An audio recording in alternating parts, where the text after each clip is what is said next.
Good morning. Nice to see everyone. Spring seems to be here. I hope we continue to have some nice weather this evening and tonight, because let's go UConn tonight. This is Louiska. So in regards to HB 6329, we just found out just this past Thursday. We had an 8-page bill initially. And Barbara, myself, as well as Dr. Corson have been working with the Speaker of the House, Matt Ritter, and his office on this bill. And it's been really great working with them, and we've made the revisions that need to be made. The proposed bill has now made its way through the process. And as of last Thursday, I saw that it is still going to the Finance Committee. It's still in process as well. I did send out to everyone the language of the bill. Did you receive that attachment?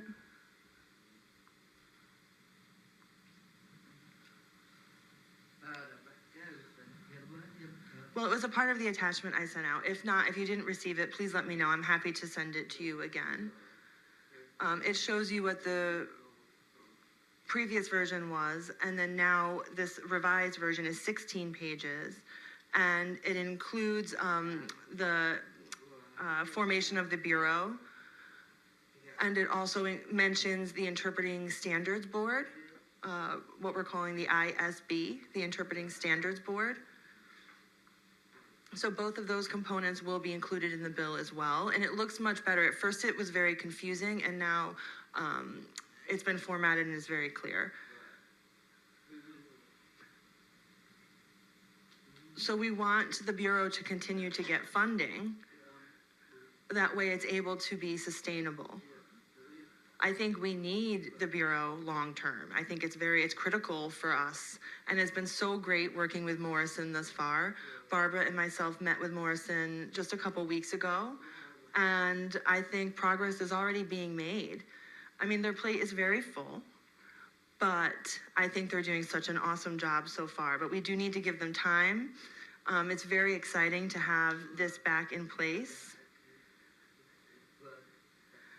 And I was thrilled to be able to announce this at the National Association of the Deaf's Region 1 meeting.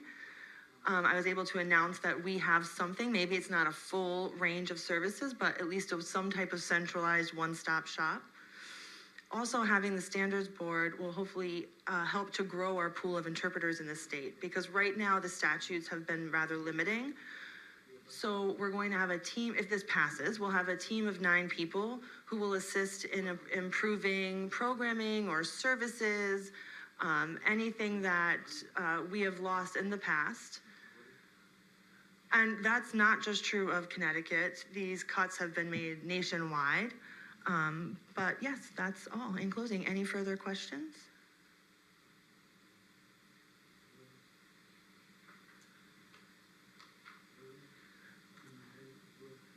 Okay. Now, the task force for special ed regarding education for instruction of American Sign Language in public schools.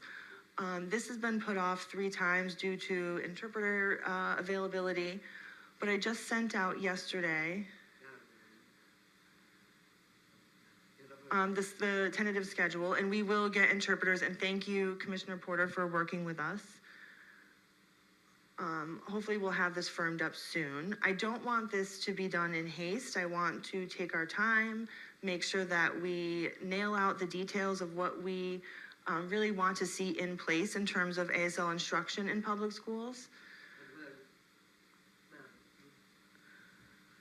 as well as look at the special ed topics in 504, and I think there's a lot of alignment that we could leverage. My concern is if there's a large number of people on the task force, we might have to figure out some subgroups, but we'll have John come up and say a little bit more about that later. Any further questions on that? Okay. This is Barbara. Next on the agenda is room for public comment. We reserved 15 minutes for any members of the public who might want to voice some concerns or come up and make any comment, anything you would want to share with the members of the board. This is your opportunity now. If there's anyone here who'd like to come up and make public comment.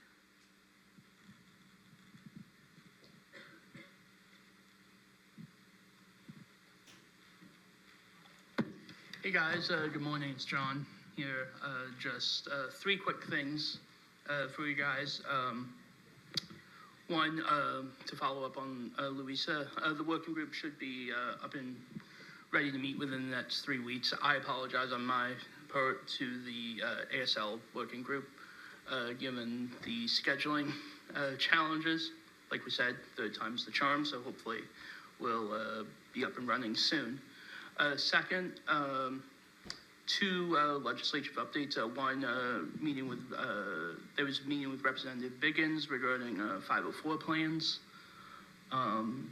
There's some discussions of some sort of a pilot program in the works.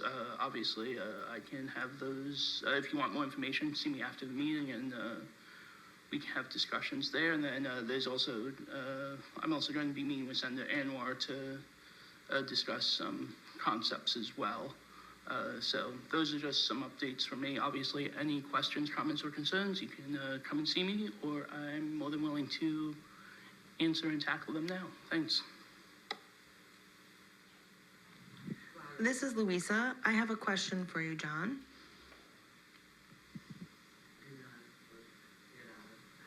You said you'll be having a discussion with Senator Anwar about what specifically?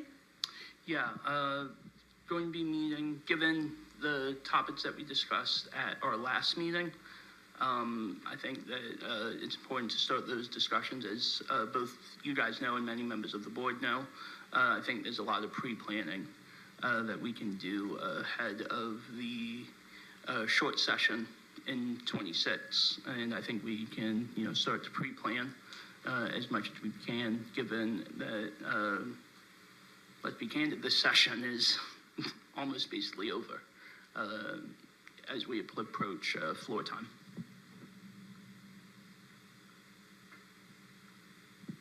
This is Louisa. Thank you.